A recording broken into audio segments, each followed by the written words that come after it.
If you're a maintenance supervisor for a commercial property, you've had to deal with everything from leaky faucets to flickering light bulbs. But nothing's worse than that ancient boiler that's lived in the building since the day it was built, 50 years ago. It's enough to make anyone lose their cool. That's where Grainger comes in. With industrial-grade products and dependable fast delivery, Grainger can help with any challenge, from worn-out components to everyday necessities. Call, click Grainger.com, or just stop by. Grainger, for the ones who get it done.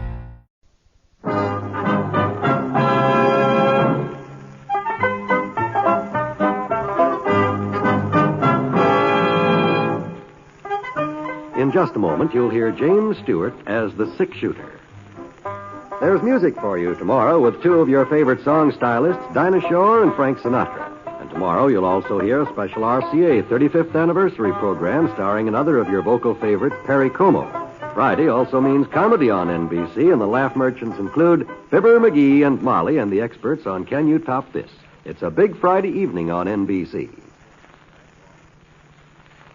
James Stewart as the six-shooter.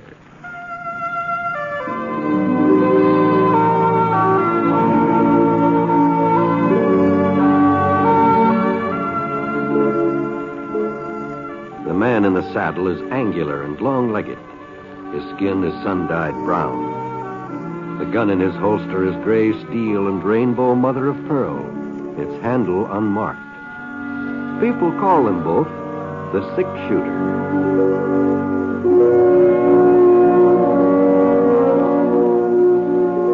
The NBC Radio Network presents James Stewart as the six-shooter, a transcribed series of radio dramas based on the life of Britt Ponset, the Texas plainsman who wandered through the Western Territories, leaving behind a trail of still remembered legends.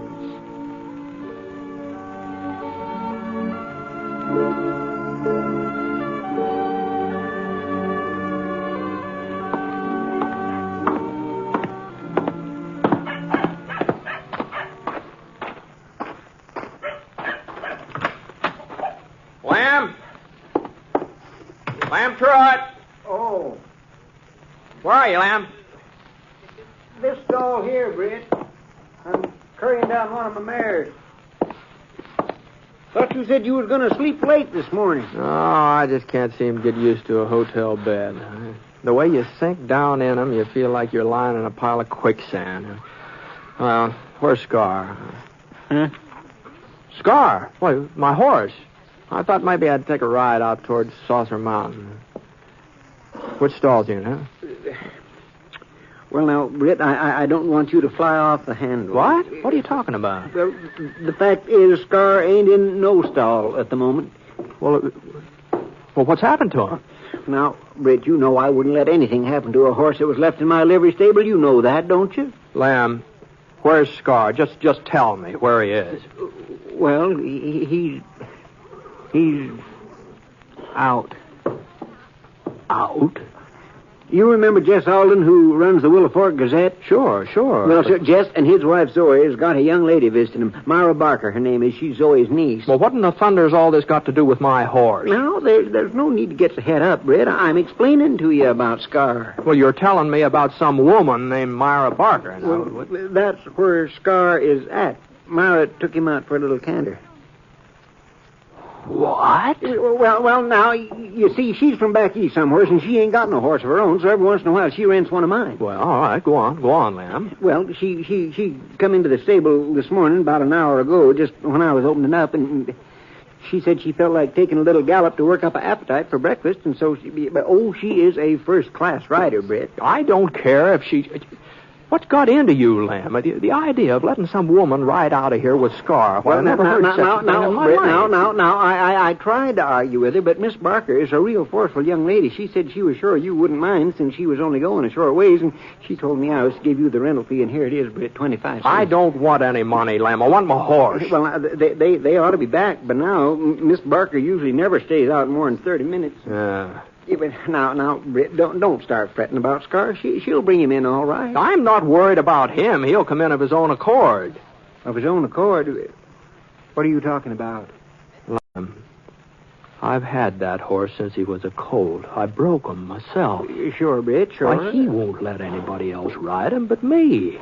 Well, the last time anybody tried to mount that horse, he spooked and he threw the fellow a good 20 feet right straight up in the air. Oh, you don't say. Well, I noticed he acted kind of skittish when she started getting on, but I figured that was because he wasn't used to being rode with a side saddle. Oh, of course he's side saddle. You mean she's riding Scar side saddle? Well, she's a real lady, Britt. Yeah, she a lady. She won't be much of a lady lying out in a bed of cactus somewhere. Come on, we better start looking. Yeah, I guess so. Well, I'll take that gelding, and you can take my... Britt! Britt, looky there. This is through the door. See her coming down the street? Well, I'll be darned. Say, I never knew Scar was a trick horse. Neither did I. Well, then where'd he learn that fancy step she's got him doing? You got me, Lem. Oh, you had me all worried, saying he wouldn't let nobody else ride him. I ought to know better than to take you serious, Britt. Whoa, now. Here, Miss Parker, let me give you a hand. Oh, thank you, William. I do declare he acts like he don't want you to get off. Oh, I guess he's going to miss me, aren't you, boy? Oh, that's a nice boy. He certainly is a fine animal, Lim. The man who owns him surely must be proud. Yes, ma'am, I am. Oh? Miss Barker, this is Mr. Ponset. Remember I told you Scar belongs to him? Oh, yes, of course. How are you, Mr. Ponset? Well, I'm pleased to meet you, ma'am. I hope you don't mind my borrowing Scar. Mr. Stewart didn't want me to take him, but I just couldn't resist the way he looked at me. It was almost like he was asking me to go for a trot. Well, yes, ma'am. You take good care of him, Mr. Ponset. You wouldn't want anything to happen to a wonderful animal like that. Oh, no. No, I sure wouldn't. Miss Barker. Yes? If you'd like to ride him again sometime, why, I'll be staying in Willow Fork for a few days. Oh, that's very kind of you, Mr. Ponset. Lamb here, he'll fix you up when I'm not using Scar. Thank you. Thank you very much. Bye. Well, I just don't understand you, Britt Ponset. Here you was raising Cain because I let her borrow Scar, and now you're volunteering to let her ride him any time she pleases. I just don't understand it. Well, I thought seeing as how Scar kind of took a fancy to her, and what I mean is he's a pretty good judge of human nature, and she does seem to be a first-rate rider. I mean, you know something, Lem? I don't understand it either.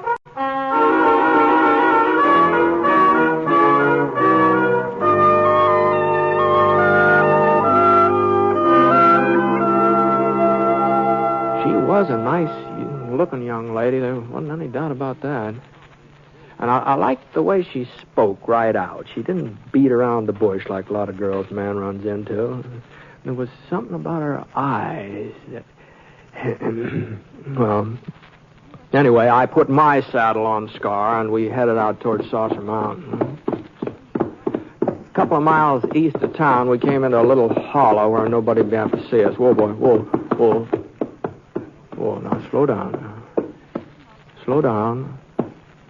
I thought maybe I'd get Scar to do that fancy side step he was doing with Miss Barker. All right, now, boy, now. No, come on now. No. Now that isn't good. Come on now. Oh, now, Scar, come on now. You were willing to do it for her. Now, come on. Quit that.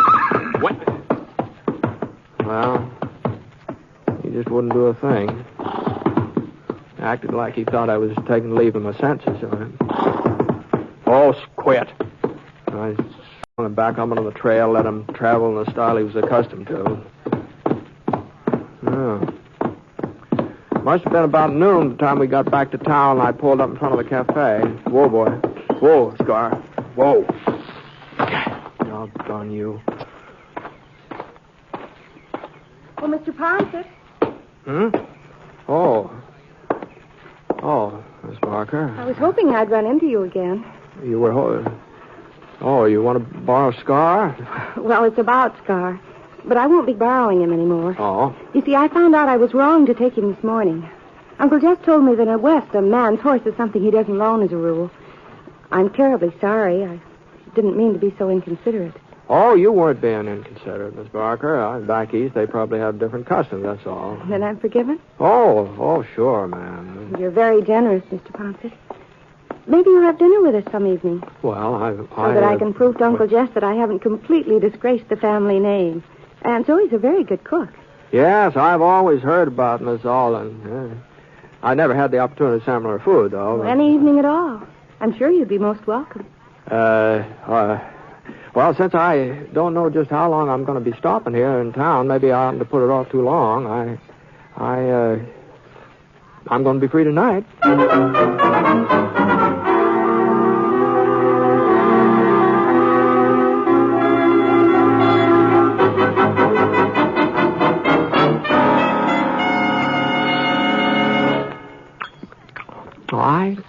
I want to tell you, Miss Alden, I've been hearing folks brag about your cooking ever since I can remember, but they haven't done you justice. Well, they just didn't even come close. Oh, Brett. Well, here, have another piece of shortcake. Oh, no, thanks. I just couldn't eat another mouthful. You sure? Oh, no, absolutely positive. Thanks just the same, though. Well, now, if you're certain. And I'll have another slice, eh? Now, Jesse, you've had more than your share. Besides, if you have another piece, there won't be enough for tomorrow.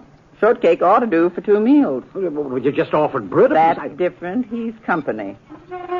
Come on, Jesse. Help me with the dishes. Huh? The dishes? But I thought Myra usually... Myra has a guest. They might like to be alone for a few minutes. Now, come on, Jeff. Oh, sure, Zoe, sure. We put the porch swing up this morning, Britt.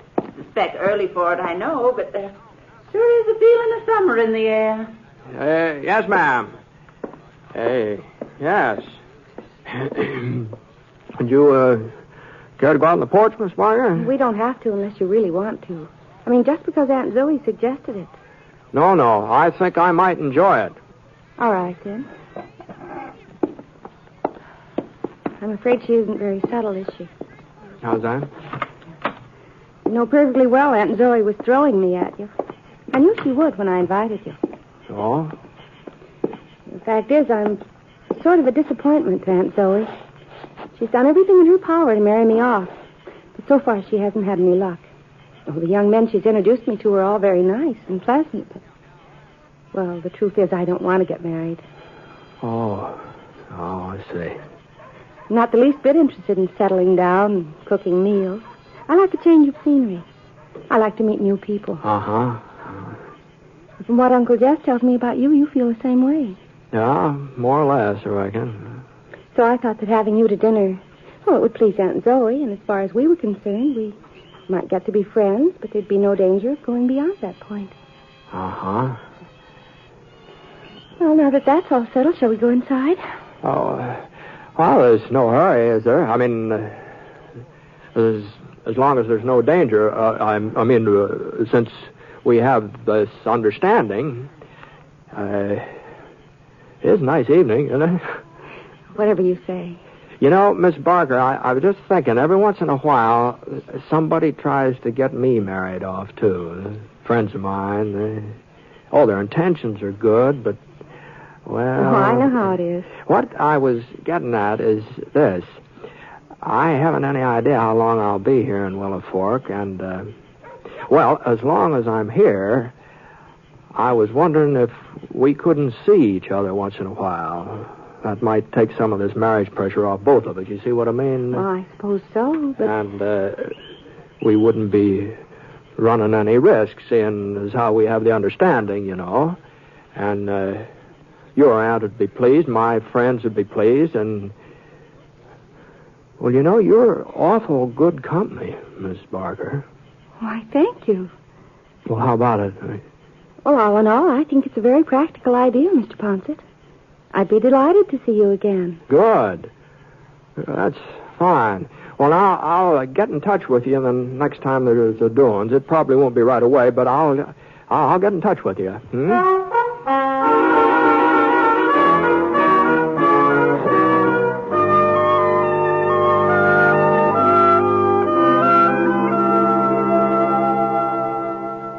You are listening to the last program in our series called The Six Shooter, starring James Stewart as Britt Ponset, the Texas plainsman whose name is legend in the Western Territories.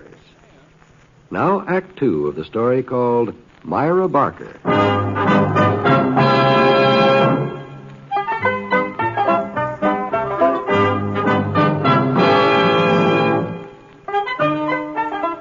Well, as it turned out, there was a doings the very next night. Box supper over at the church. And since I'd sort of promised Myra that the next time there was anything going on, Well, anyway, we went to supper together, and the time seemed to pass by real pleasant. The next night, she was invited to a party at the Peterson house, and, well, now that I look back on it, there sure was a lot of social activity in Willow Fork during the next couple of weeks. We were going one place or another almost every night, and I was enjoying myself, too. I really was. And I was enjoying being with Myra. I didn't realize how much until that evening when I was walking her home from the hayride. Well, Britt? Huh? You haven't said a word since we left the wagon. Well, there doesn't seem to be much to talk about. Oh. Well, here we are. It's pretty late. I won't ask you in. Sure. Good night. Britt. Hmm? What's wrong? You're cross as an old bear. Well, I just don't see why you had to spend the whole doggone evening with Dave Carstairs. Oh? And what were you two giggling all the time about? Well, I don't know. Dave's very amusing. Well, I just don't happen to agree with you on that. Anyway, I brought you to the hayride, didn't I? And if he can't find himself a girlfriend, we ought to stay home. Well, now, just a minute, Britt. Well? Aren't you taking a little too much for granted? We have an understanding, remember? We're not interested in each other. Romantically. How do you know we're not interested? Leastways, how do you know I'm not? Why, Britt? Well, I guess this is as good a time to tell you as any other. I don't know how it happened. I never thought it could... I don't see... That is, Myra, will you marry me? Oh, Britt. I know you don't care for the idea, but I'm probably the last man in the world you'd ever... But even so, I've got to ask you. You'd better be careful, Britt. I might say yes. I wish you would, Myra. I'd give anything in the world if you would. You're serious, aren't you? I'm just as serious as I can be.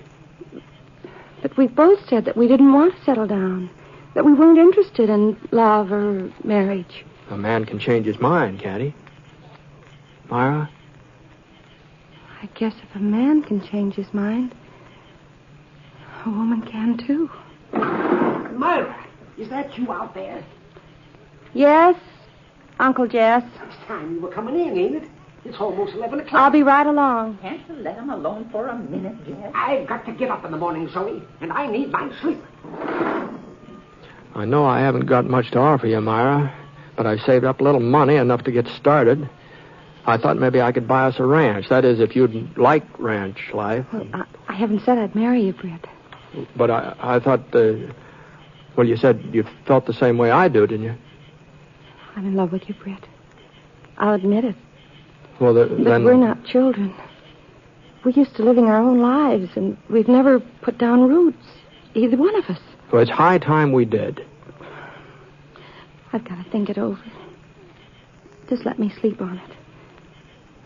Tomorrow night, I'll tell you then. Oh, you'll say yes, Myra. You've just got to. I don't know, Britt. I don't know.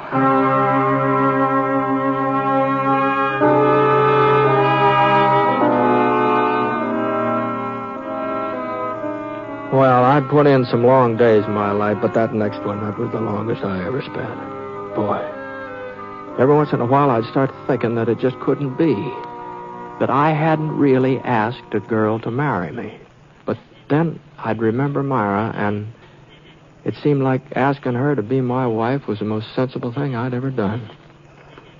Well, I had an early supper, what I could eat of it. And then I headed over to the Aldens. Myra was sitting on the porch swing. She looked even prettier than she had before.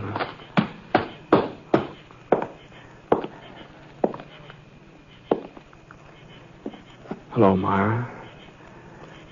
You're early, Britt. Yeah, I guess I am. I thought maybe you'd be late, or maybe you wouldn't come at all once you'd had a chance to think things over. Well, it wasn't me who had the thinking to do.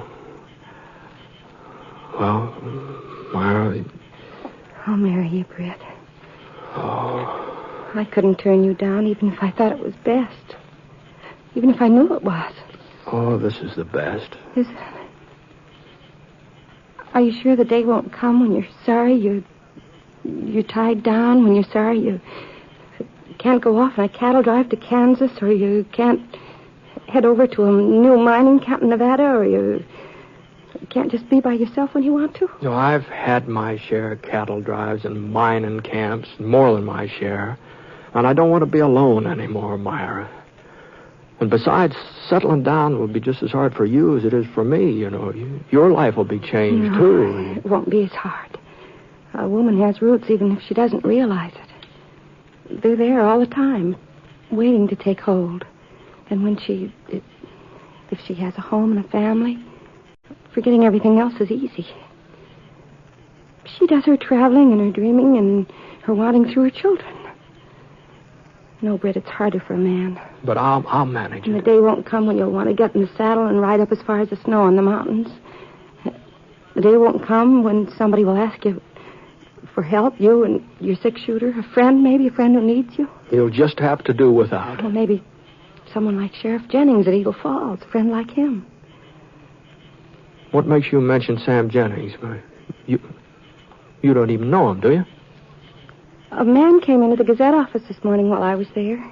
He was from Eagle Falls. He'd said that had some trouble there over a month ago. A shooting. Well, if it was a month ago... The sheriff was wounded, and the man who did the shooting has a grudge against you. He was looking for you. That's why he came to Eagle Falls. Prescott, I think that was the name the man mentioned. Bide Prescott? Yes, that was it. Does he have a grudge against you, Britt? He did have. If the sheriff's wounded and wants you to come over to Eagle Falls to help him... Does Sheriff Jennings want me? The man in the office said he did. There's nobody else to go after Prescott, is there? I don't know. You'd like to go after him, wouldn't you? No. But you feel you should, don't you? But Prescott isn't here. Eagle Falls is over 100 miles away. You haven't answered me, Britt. Do you feel you ought to go after him? Well, if what you say is so, if Sheriff Jennings got wounded on my account, if there's nobody else... Go ahead, Britt. Go on. To Eagle Falls. Do you want me to go? Yes. Yes, I want you to. But it shouldn't take long. I'll come back. No. What? Don't come back, please. But I don't understand. There'll always be a Bide Prescott or a Sheriff Jennings. There'll always be someone or something calling to you, taking you away from me. Oh, you'd turn them down, you'd shut your ears, but you'd still hear it, Britt. And inside you'd feel that it was me that was holding you, and it would be me. No, Myra, I wouldn't blame you. I'd blame myself. And I wouldn't like myself very much for doing it to you. Don't you see, Britt, we're lucky this happened tonight, that we found out in time. No, Myra, Please, Britt, don't come back. Don't. Please don't.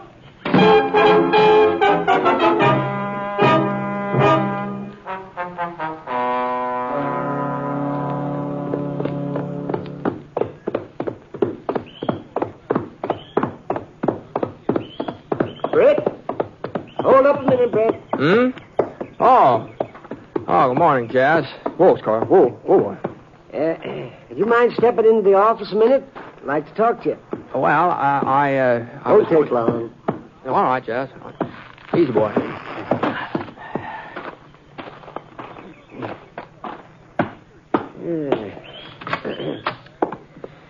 Sit down, Britt. No, I'm kind of restless today, Jazz.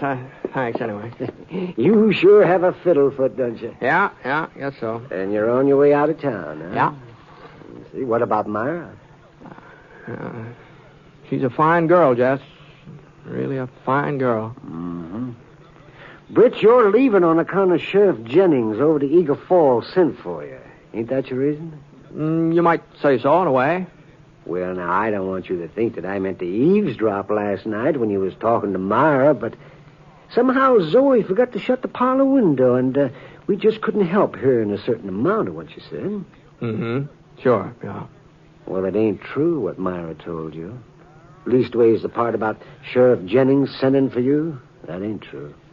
The fellow from Eagle Falls didn't even mention your name. Jennings ain't asked for your help, Britt. Yeah. Yeah, I know, Jess. Huh? Well, you see, I ran into Bide Prescott 3-4 weeks ago, and, well, there's no reason for anybody to be going after him now. Well, if you knew that, if you knew you didn't have to leave Willow Fork, why in the name of common sense didn't you say so to Myra? Well, I figured she had her reasons for making up that story about Sheriff Jennings. I figured she was trying to turn me down without hurting my feelings. Oh, Britt, she didn't want to turn you down. She was just trying to make sure you wouldn't feel you'd made a mistake if you married her. No, she couldn't really care for me very much, Jess. Then why did she spend all night crying her eyes out? And why was Zoe up till all hours commiserating with her?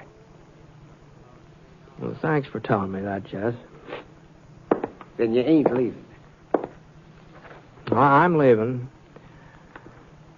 But I'm real proud to know that Myra is somewhat fond of me. Oh, Britt, if you love her and she loves you... Oh, it's enough that she cried over me for one night, Jess. You know, I remember when I was a kid, my pa was like me in a lot of ways. Always on the move, always off somewhere, getting a new start, taking a new job, hunting a new frontier. He loved my ma, and she loved him, but she spent a lot of nights crying. A lot of nights. I just wouldn't want that to happen to Myra. There's no reason it should. Yeah? Yes. Yes, there is.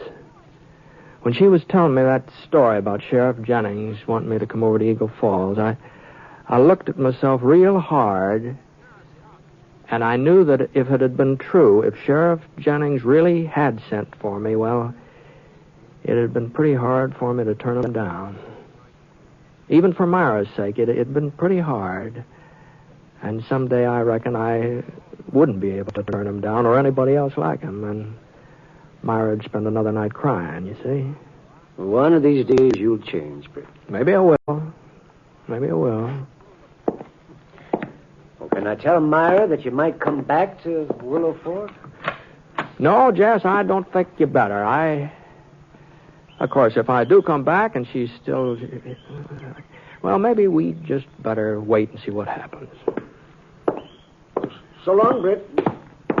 Good luck. Thanks, Jess. I'll probably be seeing you again before too long. Let's go, Scar.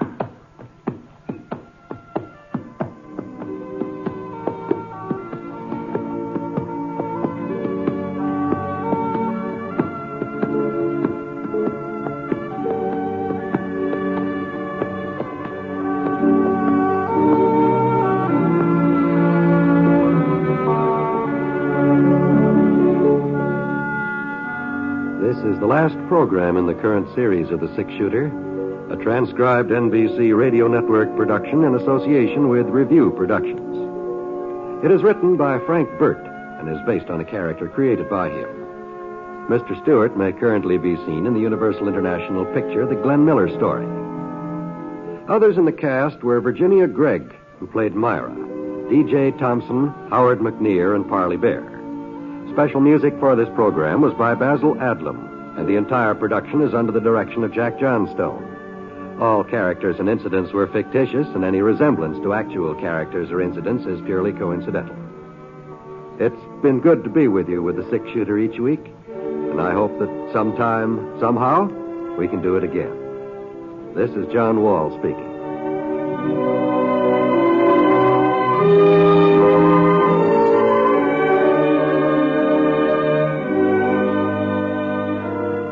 Hear MacDonald Carey and Jason and the Golden Fleece tonight on the NBC Radio Network.